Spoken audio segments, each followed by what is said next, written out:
Welcome to my new mini blog. এখন বাজে দুপুর 3টে আর আমরা খেয়ে দিয়ে বেরিয়ে পড়েছি আজকে বইয়ের রাজ্যে যাব বলে। বুঝতে পারলে না তো? আরে বলছি দাঁড়াও। বইয়ের রাজ্য মানে হলো আমার কাছে বরাবরই কলেজ স্ট্রিট, যেখানে যেতে আমার সব সময় ভালো লাগে। আর কি, মেট্রো ধরে পৌঁছে গেলাম কলেজ স্ট্রিটে। আর এই দোকানটাতে আমার মনে হয় সব থেকে বেশি ছাড় দেয়, সেটা হলো টেকনো ওয়ার্ল্ড। আমি বেশিরভাগ বই এখান থেকেই কিনি।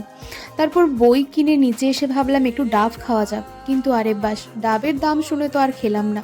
তারপর খাতা, পুরনো বই এইসব দেখে ভাবছিলাম এবার বাড়ি ফেরা যাক। তখনই সন্দীপ বলল, চলো জাকারিয়া স্ট্রিট যাওয়া যাক, এক কাজে দুই কাজ সারা হয়ে যাবে। জাকারিয়া স্ট্রিট যতদিন ঈদ চলবে ততদিন একটা রমরমা ব্যাপার থাকবে। আর আমার মতন পেটুক যেখানে ভালো খাবার পাবে সেখানেই জুটে যাবে। প্রথমে খেয়েছিলাম একটু রুমালি রুটি, তার সাথে চিকেন। আর তারপর খেয়েছিলাম এই হালুয়া। আজকের মতন এখানেই শেষ করছি, আবার দেখা হবে নতুন একটা ব্লগ।